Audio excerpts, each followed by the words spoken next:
There we go. Hello. Okay, today we're gonna start the stream with some meditation. But I'm planning to do a extended meditation, so it may be a little boring. Hi.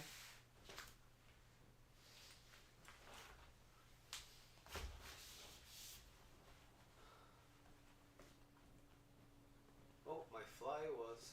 Oh, it was closed. Wait, it was semi-open. Okay. All right. Let's start with some meditation.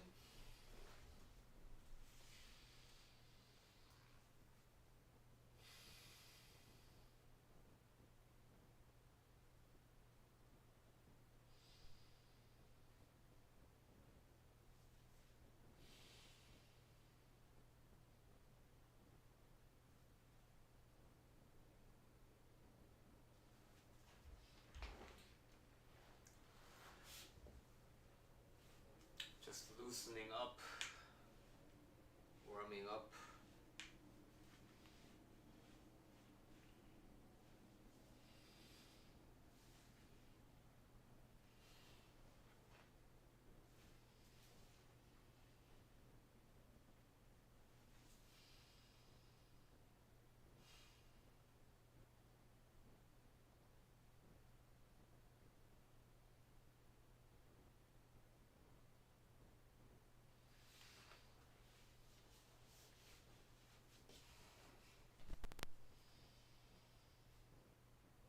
Okay. Hopefully, I will see you after 8:40 my time.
방에서 영상하고 있었어.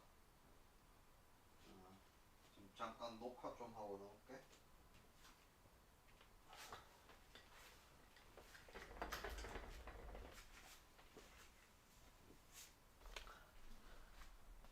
Okay.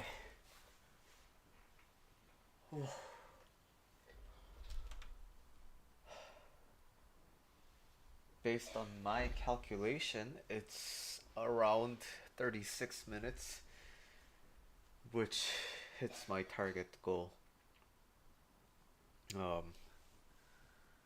Hey Kaylee, hey local rat. Thanks for saying hi. I did enjoy the meditation. Okay, so if you want to know what the secret to my happiness is, it's that I'm not meditating. Oh my gosh. Okay. But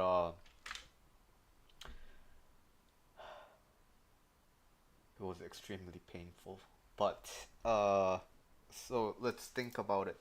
So my reflection was the first around the first 10 minutes I felt a lot of the body resisting. So my face kept on twitching and I my ear kept on like ringing. It was having this like humming sound. So there was that bit of like resistance from the body. And then but I just focus on the breath. And the recent development I've had in meditation is that if I'm surprised by a sound, I thought that was a good thing because I thought that was me really getting into it. But I recently learned that if you're surprised by something, then you're not really meditating. You're kind of semi asleep, which is not the point, right? You're you have to be awake so that you are awake to all the sensations that you're feeling in your body, all the thoughts that are going around in your head.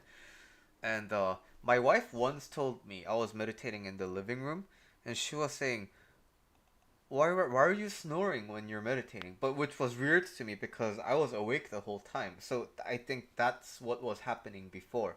I was so like just kind of in a semi trance state that I was like half asleep. So since I learned that, I've been trying to be more awake and alert, right, to everything.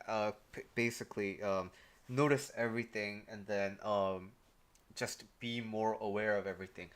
And since then, meditation has started becoming really hard because yeah, it turns out it's really difficult to be really awake to everything. And so that's why the meditation time's been getting longer and longer. But then since that recognition, it's gotten a lot shorter because maintaining that kind of focus for a prolonged amount of time was very difficult.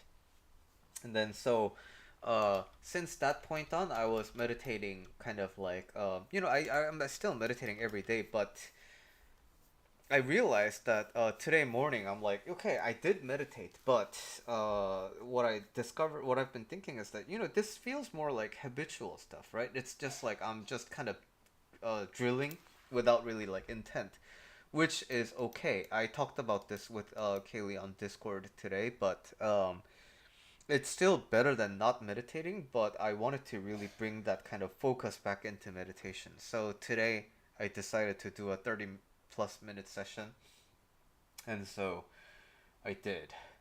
And it was today I think is the first time I hit over 30 minutes with that focus on being really awake. And yeah, as you can if you watch the replay of the stream, you can tell that I'm in a tremendous amount of pain afterwards. But oh, felt like it feels like I just came out of the sauna. Because yeah, what happens when you're really deep into meditation is that you're sitting still, so your heart rate calms. But then after a point, when you get into that kind of state, it starts picking, your heart rate starts picking up, and your heart starts beating really hard, and your temperature rises. So I'm kind of sweaty right now, um, and you're you I after I think I what I'm thinking the 30-minute mark. This is another reflection I've had today. Um, in somewhere I was coaching. I don't know if it's a Facebook group that I've been participating in or like the Reddit coaching I've been doing, but I was retelling someone about the story of Angulimala, right? The Buddha's disciple who killed a bunch of people, and I was reciting the importance of stopping. So the people in pursuit will never catch up to the people who are standing still, because the people who are standing still do not chase after things anymore. So today, I think this is all my estimate, but like I think around the 25-28 minute mark, I start feeling like all this crazy amounts of pain everywhere, but then I stopped chasing comfort. I'm like, it's okay. I'm here. I'm here for this. This is what I'm here for.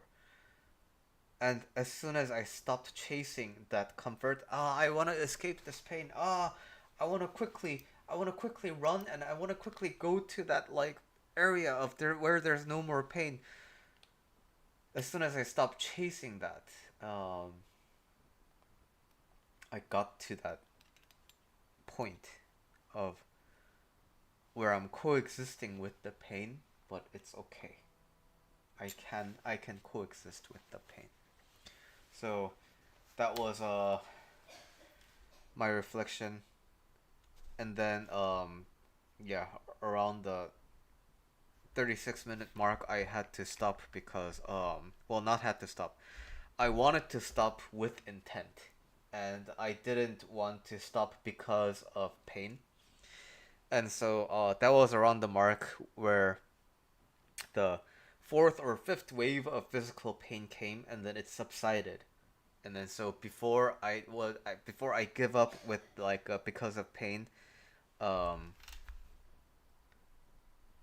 I intentionally stopped because I wanted to not, yeah, I wanted to be intentful about that. I don't know. Maybe can I go through the sixth amount wave of pain? Maybe I will find out. Uh, Probably not. I think I think I'll probably try to be make the morning meditations more intentful.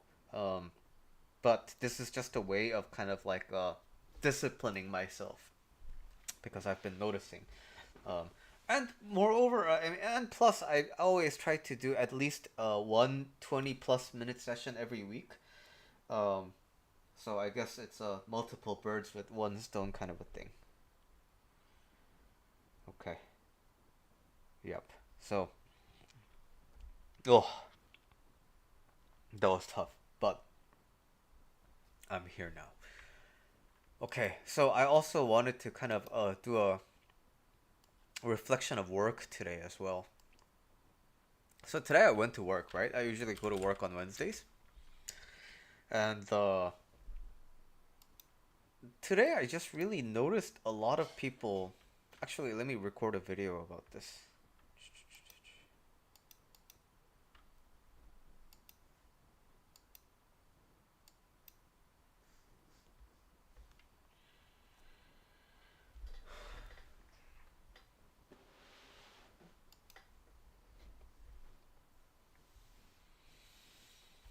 All right. Today I went to work, and I usually go to work on Wednesdays, but yeah, today was kind of different because today I started noticing things. What I noticed was, as I'm observing the people in my building, as I'm observing the place where I work at, as I'm observing all these things that are happening around me, I just noticed how much of the professional world is just not operating from a place of happiness. And the good thing about me, I guess, is that I can bring happiness to other people because I'm genuinely a happy person. But um, I'm sitting in the cafeteria and I'm observing people, and the people walk in to the cafeteria with like a really heavy face, and as they're at the in the lines waiting for their food and they're checking their phone, I notice how much people have that tangible amount of stress. And at the same time, I know that the industry as well as the economy makes the job market really tough. So you're kind of in this double bind of this experience where you really are not having a good time, but at the same time you're really holding on to this because you don't want to let go. So that was a really interesting kind of a perspective to have. And this is the building that I work at, right? There's barely any windows, and it's basically like a warehouse building. And this is an office. In this cubicle, like there's a bunch of cubicles, and you see these like little doors here. They're basically the entryways to these types of offices. And what I'm thinking as I'm walking by this is like, wow, this room is like what is this room? This room has there's no dream here. It's almost like a solitary confinement kind of a room, right? It's just with more communication devices. And so what really surprises me now is that that used to be my hustle. That used to be my grind. I wanted the kingdom. I wanted the keys to this kingdom instead of this place. And this is the same building I worked at pre-COVID. So I'm here thinking just a few years ago, I was so desperate to get into that room. And today I look at that room, it's like, wow, that room's like there's no windows, there's no life in that room. And so I think it really today just really highlighted to me how much we tend to take this suffering from work as something that's kind of needed in our lives. It's something that is essential to our lives. But I don't want you to solely rely on jobs for money, right? I want you to have the personal power to explore financial freedom. And I'm not talking about financial freedom from like interest kind of a thing, right? Have enough money so that the interest can you can kind of live off of the interest. That's not what I'm talking about. I'm talking about, oh, I need this amount of money. Then I have the resources to make it. I'm resourceful enough to create that money for myself.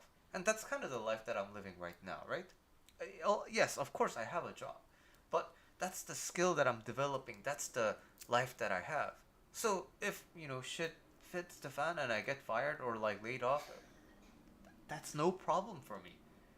And I'm so happy and I'm very relieved and I'm kind of feel almost lucky to possess this kind of skill. So, in your professional life, if you're watching this video and you are a professional, I want to ask you, are you happy at your job? Wouldn't you like to be really happy with your life in your job?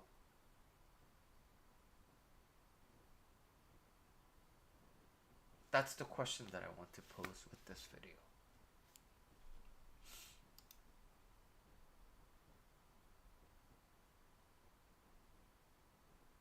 Yeah. Uh, so that was the reflection that I had today. And there was I wanted to. I talked about something on Reddit today, and I want to quickly mention that as well. Oh man, my ankle is really feeling it.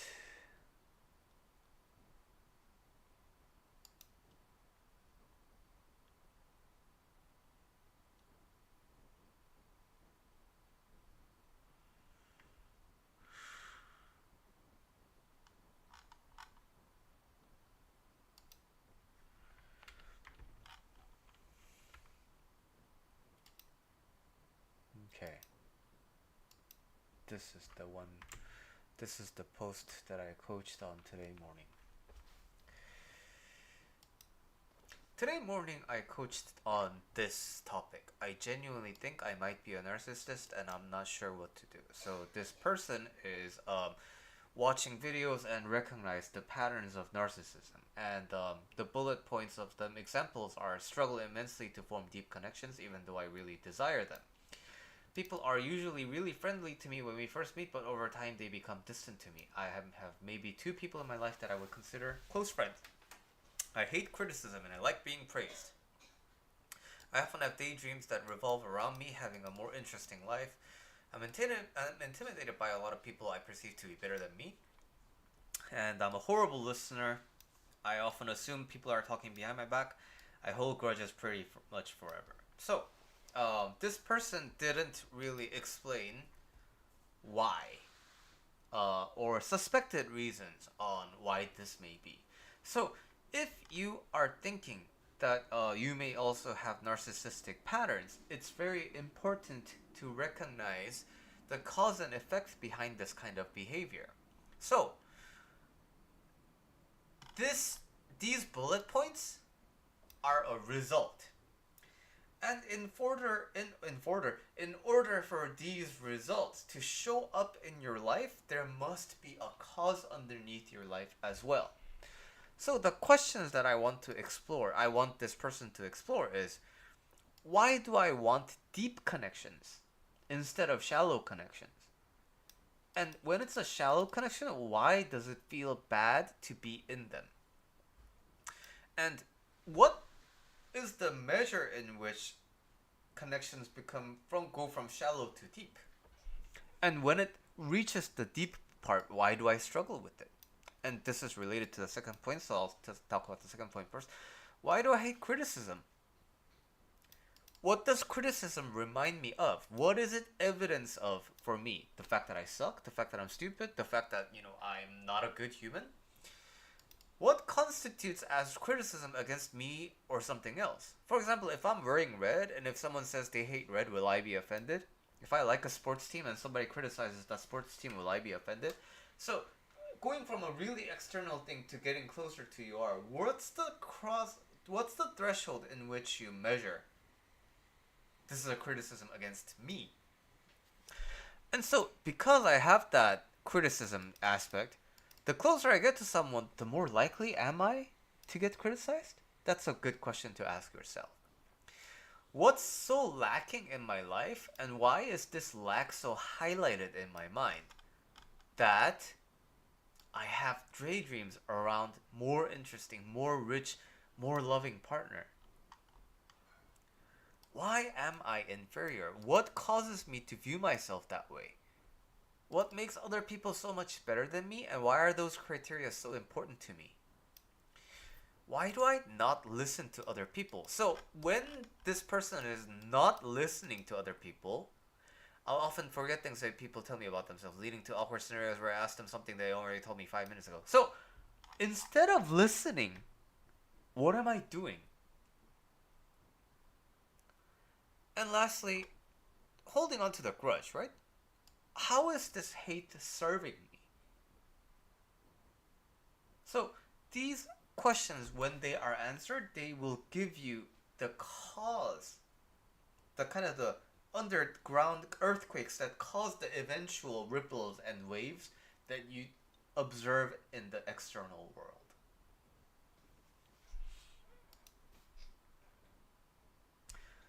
All right. Those are the videos I wanted to make today. Wow.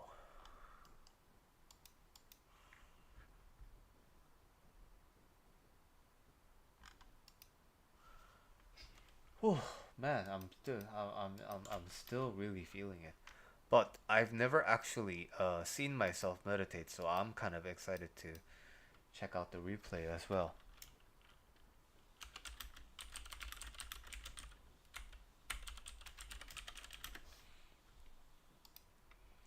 All right. I'm gonna wash up and clean the house a little bit because my dog's made a large mess, and so I will see you in the next stream. Thanks for joining in, and thank you for supporting me while I go through this meditation.